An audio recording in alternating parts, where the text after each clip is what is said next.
Selamat datang di podcast Basa Basi bersama saya Satrio Wisnu akan menghibur kalian para audiens yang jenuh di rumah. Di episode kali ini saya bakal ngebahas tentang game.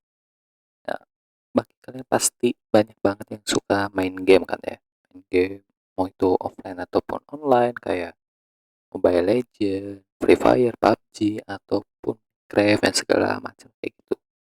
Nah, di episode kali ini saya bakal bisa dibilang hmm, menguak tuntas fakta-fakta menarik tentang game dari contoh dari sejarahnya, cara pengembangannya dari zaman ke zaman, dari tahun ke tahun, kayak gitu cuy.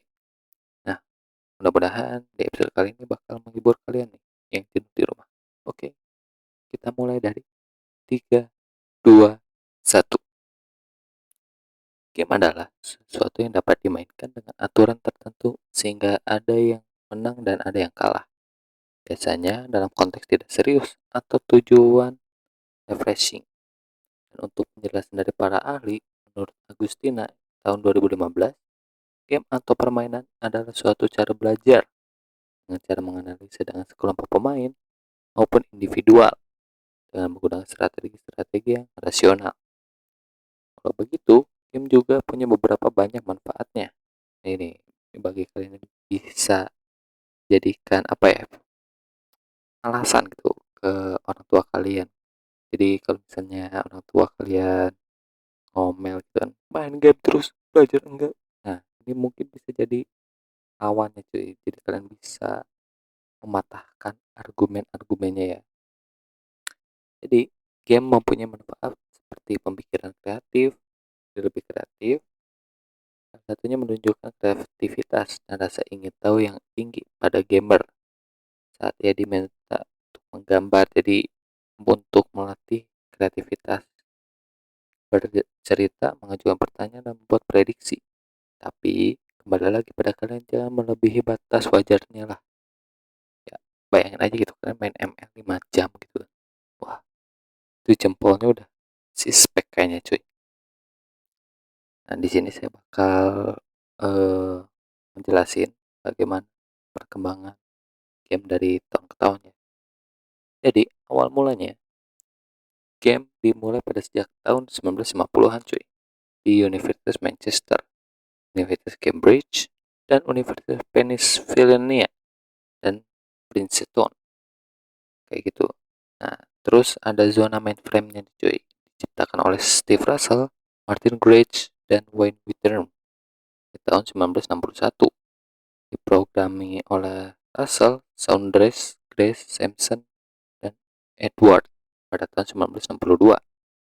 Maka lahirlah game yang bernama Space War yang terinspirasi dari cerita fiksi karya E.E. Smith yang berisikan pertarungan antara dua pesawat luar angkasa. Game ini dikendalikan oleh kotak kontrol khusus. Jadi game pertama yang ada di dunia itu yaitu Space War. Mungkin di sini ada yang tahu game Space War nggak sih? Mungkin udah nggak ada yang tahu ya. Pada masalahnya ini game udah tahun 62 cuy. Udah berapa tahun tuh? Nah ini ada, kita loncat nih pada tahun 72 sampai 78 yaitu zona game arcade. Generasi gamenya arcade.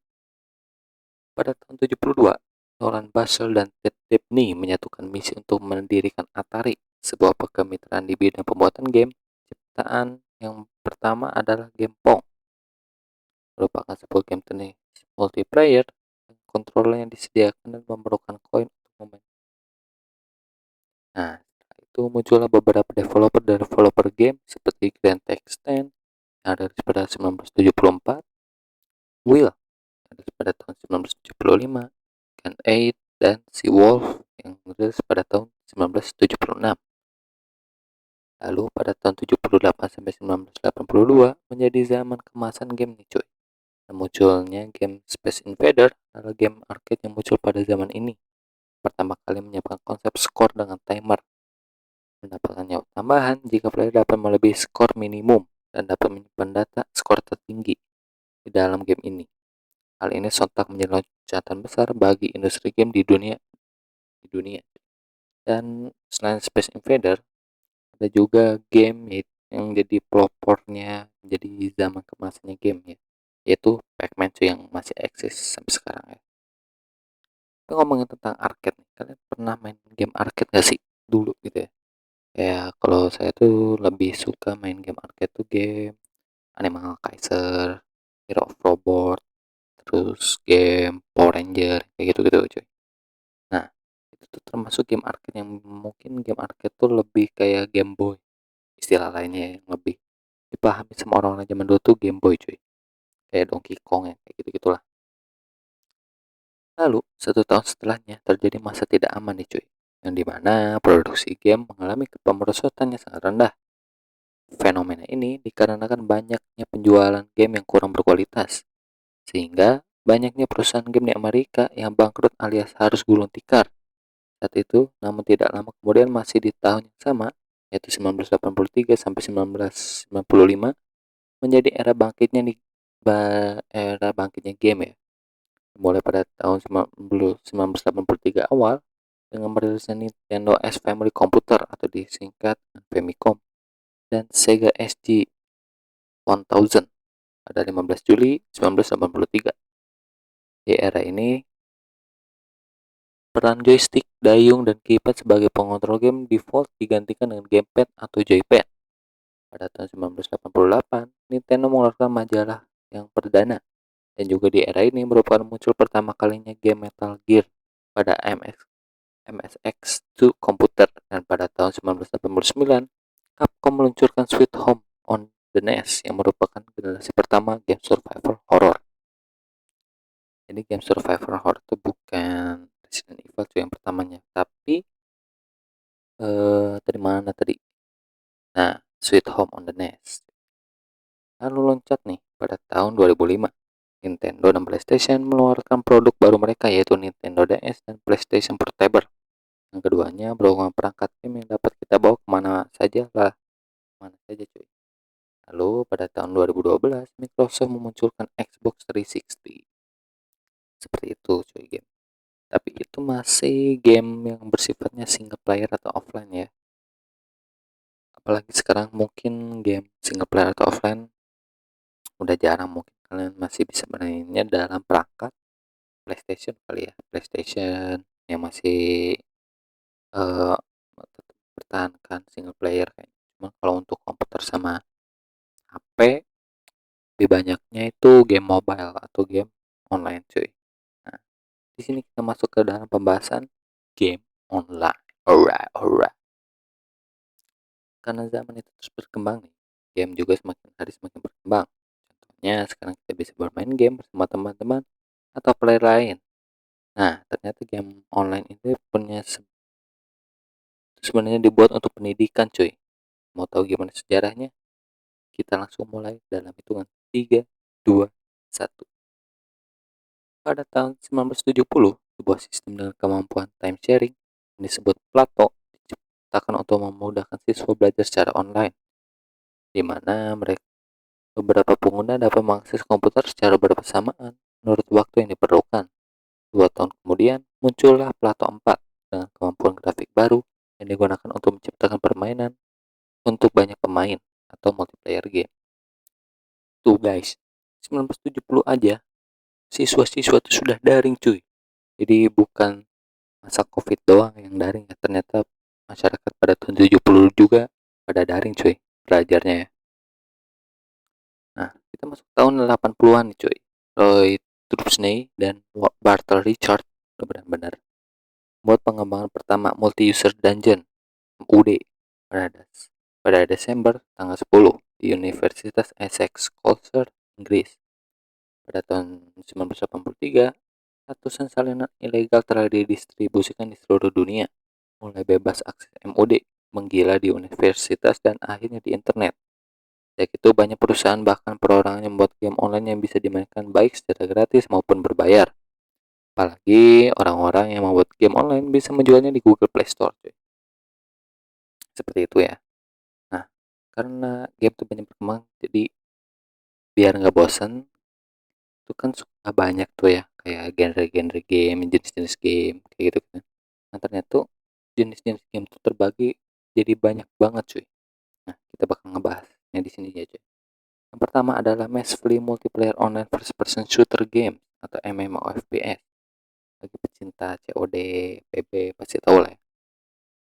Permainan ini mengambil pandangan orang pertama, sehingga seolah-olah pemain berada dalam permainan tersebut dalam sudut pandang tokoh karakter yang dimainkan.